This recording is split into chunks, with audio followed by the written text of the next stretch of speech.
Welcome to CRE Success, the podcast, where we help people working in commercial real estate achieve their professional goals. Check us out online at cresuccess.co/podcast. And now here's your host, Darren Krakowiak. Hey there, welcome to episode 5 of CRE Success, the podcast. We're into season 2, and my special guest today is Lorri Rowlandson, who's the Senior Vice President of Strategy and Innovation at BGIS. She's our first guest that is based in Canada, so that's exciting. And also she's really a very senior female leader in our industry. And interestingly enough, I actually recorded this interview one day after International Women's Day 2021.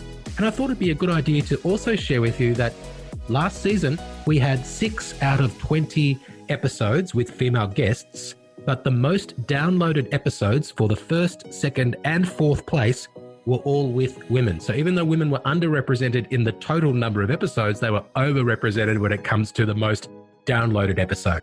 So this season, I'm having even more women on the show. It is a little bit harder to find female guests because our industry is not exactly a leader when it comes to equal gender representation, even though it's improving. But I know the numbers don't lie. I know that women do well when it comes to getting downloads and people listening to CRE Success, the podcast. So, hey, I say bring on the women. We'll be speaking to Lorri in just 30 seconds.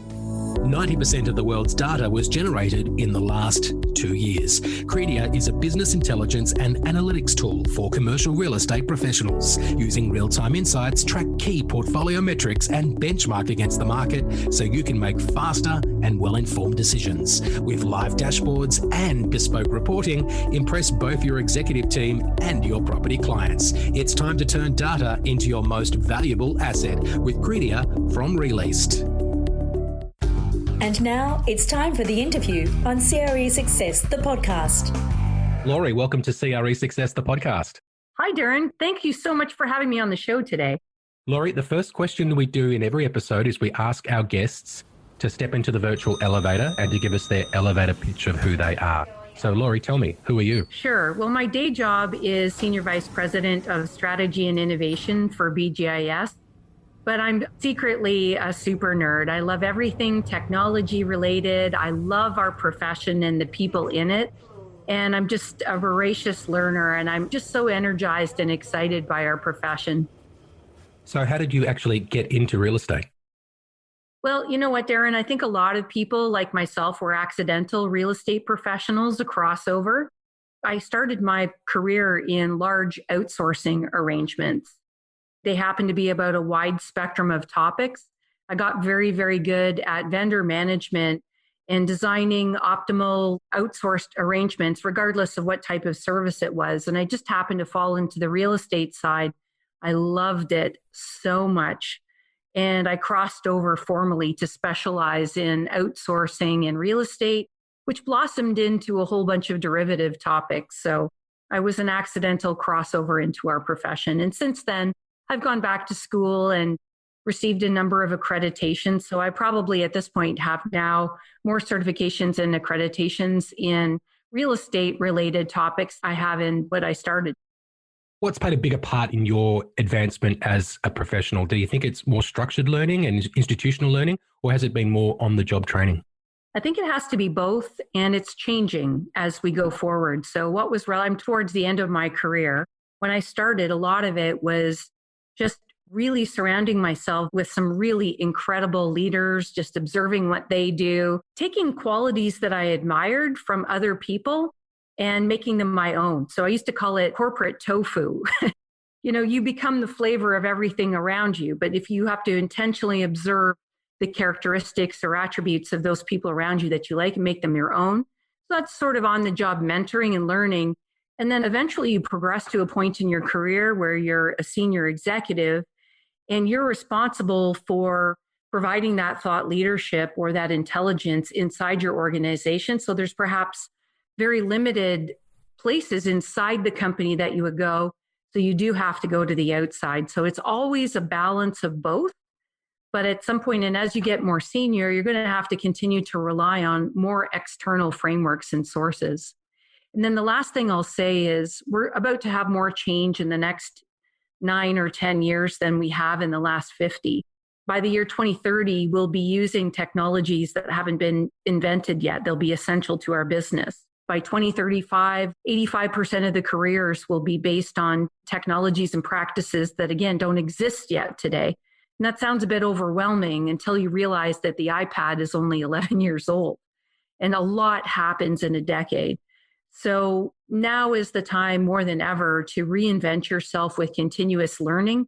It's never a once and done. Everything is changing and moving much faster than I was through the duration of my career. So if you're at the beginning of your career, then it is really important to develop a great love of learning and find tools outside, whether that be books, podcasts like this one, audiobooks, read every day in some format, whether it be LinkedIn or some virtual newspaper, but it's absolutely essential to your survival and your relevance in your career over the next 25 years.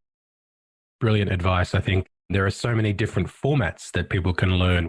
There's no excuse if you don't like reading. There are plenty of other ways to consume content which fills your mind.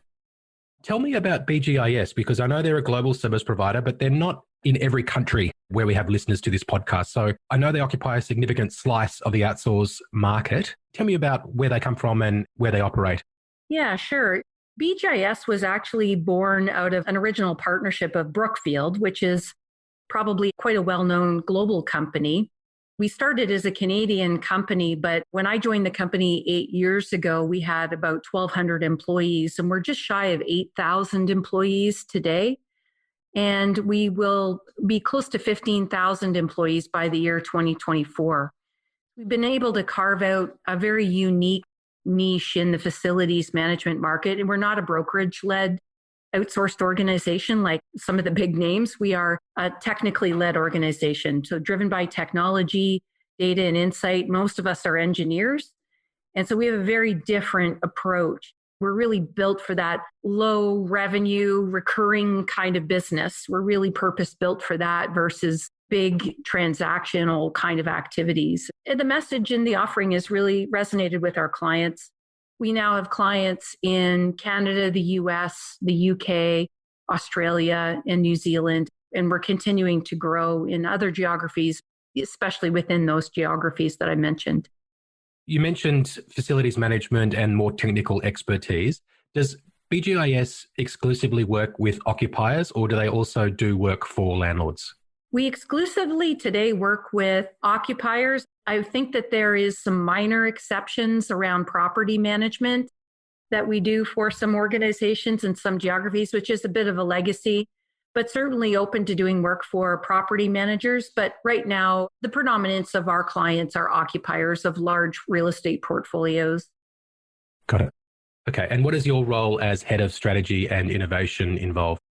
Yeah, really my role is to help be the executive sponsor for our innovation program, right down to the clients and really where it matters. So when you work with engineers love to measure everything. Innovation, it's interesting. When you look out there in the industry, there's an awful lot of innovation theater that happens where it sounds really good, but when you actually sort of look a little bit more below the covers, there maybe was a pilot once or it's implemented in one building and it's not a systemic or sustained presentation. It's done really more for marketing purposes.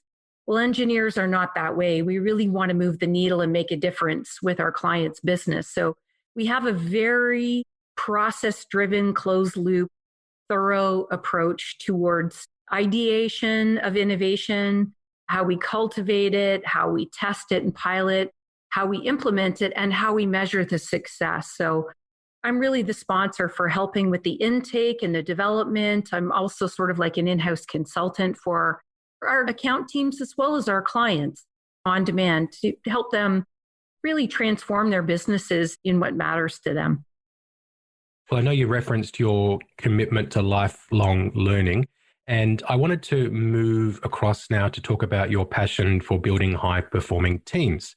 What are some of the attributes that you're looking for when it comes to hiring team members to become part of your team?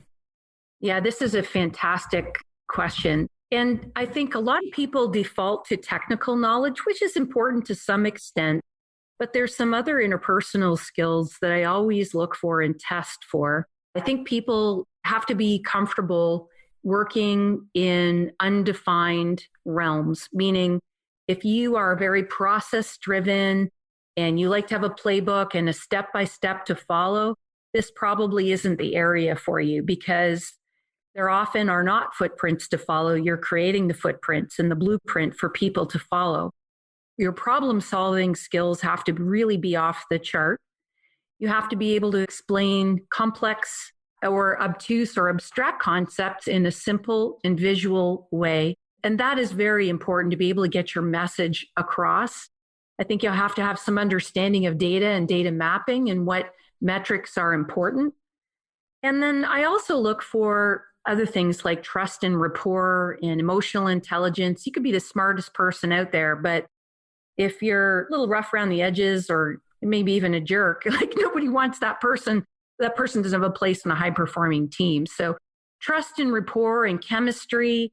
Are you complaining or are you solving? Are you contributing to breakthrough or are you detracting away from the progress? So I really look at how people's optimism and creativity, as well as their positivity and emotional intelligence and problem-solving skills all come to fruition.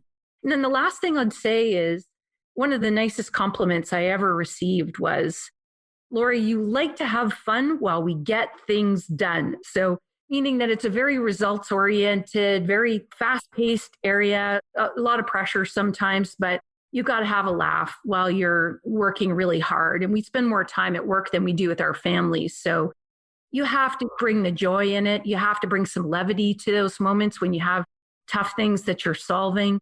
And that kind of emotional investment, when you get to the really tough stuff to discuss, when you have that trust and rapport, then you're rallying around solving the problem and not blaming each other. And it makes for a very high performing team. So it's a combination of those characteristics that I look for in addition to technical skills.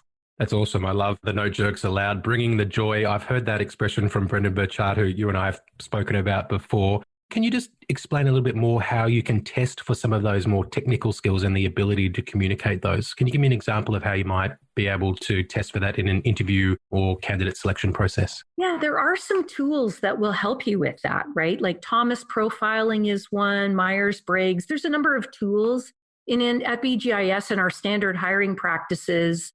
Because cultural fit is really important with our company, we have that as a mandatory part of our hiring process because it's not what you know, it's how you influence and how you relate.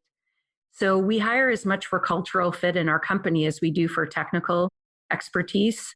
I feel that's really important. And then the other thing is you can pick up on a lot of that in the conversations and the way that people present their ideas and their background. I always try to ensure that you ask them a question that it's impossible for them to prepare for. So you get an honest answer and you don't get a rehearsed answer. You get them thinking in the moment and you really see the authenticity of who they really are when they're answering a question that they don't expect or get a little homework assignment that they expect. Their communication style says a lot about them. Right, and their thought process as well, if they being asked a question that they can't really anticipate. You got it. The way they communicate, whether they use personal pronouns, if they say things like my team and I did, and it was me versus the team and we, and how we solved this was together. You really get a lot of, if the person is high ego, or if they're a high analytic, or if they're high consensus oriented, you hear a lot about the way that they communicate, tells you a lot about who they are. Well, let's talk about thought leadership and content. Specifically, you've really curated the position of being a thought leader in the industry outside of your day job, or perhaps to augment your responsibilities at BGIS. You're an author, a speaker, a podcaster, and an influencer in the industry. And I've noticed you have quite a big following on social media platforms. Nowadays, there's so much content out there and it's easy to get drowned out by all the noise. So what are some ways that you get your message to cut through? That's a great question. One of the ways that I really cut through is I try not to be boring, try to differentiate, try not to sound like a washing machine of all of the information that's already out there. So I always try to find something and put my little twist on it. And anybody who works with me knows that, like I said, I like to have fun while I get things done. We like to have a laugh. Obviously, it has to be appropriate, professional within work parameters, but things that really make people smile or get to the point in a very different way with an image, just something that stands out and doesn't sound like everybody else. And I think that's really important. So one is differentiate, find your own voice in a way that captures people's attention. Don't be a washing machine of the same old information that's out there. And I do share a lot of articles from my colleagues, and I just share them without layering on my opinion. But when I do post my original posts, you can definitely hear my personality. When you read my book, it sounds like I'm having a conversation with you versus reading a textbook. I feel that's really important because business books can be a little dry. And it's really important to get that across with some authenticity. And in a way, you hear the humanity behind it. And these are things that people are facing. So when you acknowledge and you recognize and you appreciate, and people understand the transparency and authenticity of that, I think that's another part of an important ingredient as well, as maybe humor, but also authenticity and transparency. Nobody can relate to a textbook. They can relate to somebody who's had a struggle and overcome it, because that's everybody. At the time of recording, it's one day after International Women's Day. What does the day mean to you? This is such an important day to me, especially when I started in my career. There wasn't a lot of discussion around diversity. There weren't a lot of women. In fact, almost all of my mentors growing up were men, and I'm so grateful for their sponsorship. This is something that's a personal passion of mine. I do a lot of advocacy for women in prop tech, women in corporate real estate. And this is something I continue to advocate inside our company as well as in our industry. And so this is a really big day for women in our profession, women everywhere. So we've continued to expand the events that we've had in the company. I'm so proud to say that it just started as one small event. We didn't do a lot before I joined. It started as a small event, became eventually over time a global event. And just yesterday in Canada, our Toronto event alone maxed out at over 500 participants. We literally got thousands of participants in our International Women's Day event. And I'm just so proud to sponsor women. They often need different type of coaching and mentoring, and I'm happy to raise awareness on that. And my favorite book on this topic is Lean In by Sheryl Sandberg, that really talks about the unique characteristics that women in leadership would benefit from. I often recommend or gift that book out to a number of people, but it's a big day. Of course, she's the COO of Facebook, right? Or was? Yes, that's right. Yeah, she was the CEO, I think. Mark was on the board, but I don't think she's there anymore. But she did write that book while she was at Facebook and raising children. I think she was the first CEO that was pregnant and hired, if I'm not mistaken. So anyway, she has a lot of really sensible advice for women in leadership that I think is terrific. I'm really interested in a number of specific topics. Like often women are subject to perfection paralysis, and they're worried about being criticized, or they're afraid to fail and they become workaholics. They get perfectionitis, or they don't actually make a decision because they want it to be perfect before they send it out there, or they can't say no. So there's a number of things that we look at as part of the unique development needs of women in leadership to make sure that they're successful. So as a senior leader in the industry, what responsibility do you specifically have to help other women who are looking to rise in commercial real estate? I feel a strong responsibility to help lead in an example, and not just successful in the career, but with authenticity and a different voice. When I started my career, I don't think I've ever told this story in a podcast, but I was a very young new manager, a very young woman in a male-dominated profession. And, I didn't have a lot of direction. I didn't know what to do. So I thought that when you were a manager, you had to be, a bit more stern, and you had to be very firm about when you're asking for things and on time. So a little bit hard, just so that, really emasculate yourself as a woman or neutralize yourself so that you would be acting more like the stereotype of a man. And forgive me, I was in my early 20s and I've learned a lot since then. So I started in my first management position to be a little bit mean and tough. And guess what? That didn't go over very well.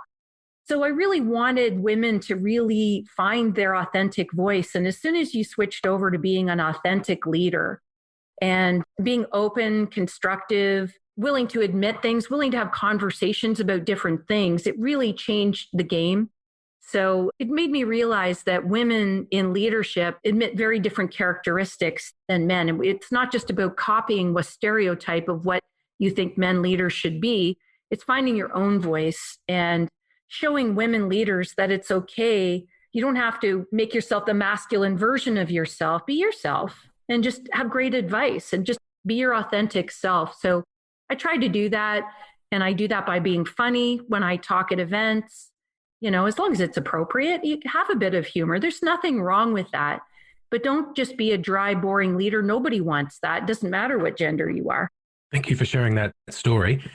For the men who are listening who want to be a positive force for change, what would you recommend that they can specifically do to help other women in the industry?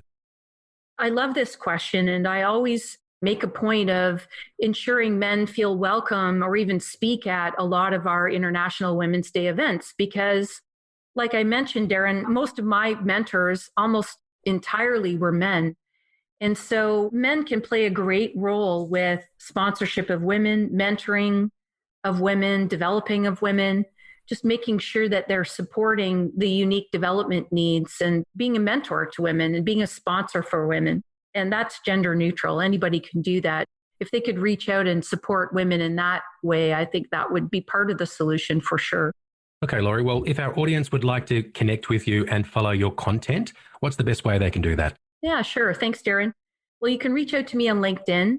I'm connected to many of you already on LinkedIn, but you can follow me on LinkedIn. I've got maximum connections, but you can certainly follow me and benefit from all of the news and information that I share. You can also listen to my podcast on any of the big platforms, Apple, Spotify, et cetera, all on your favorite podcast platform. What's the name of the podcast? It's called Leading Innovation at Work.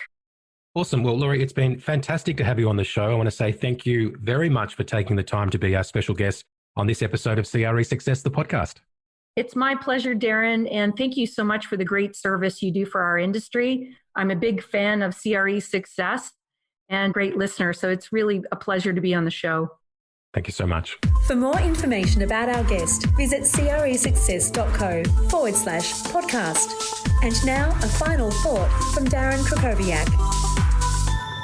Well, thank you, Lorri, for being with us on this episode. I really appreciated Lorri sharing that story, which she says she's never shared on a podcast before, about her being a young leader finding her leadership style.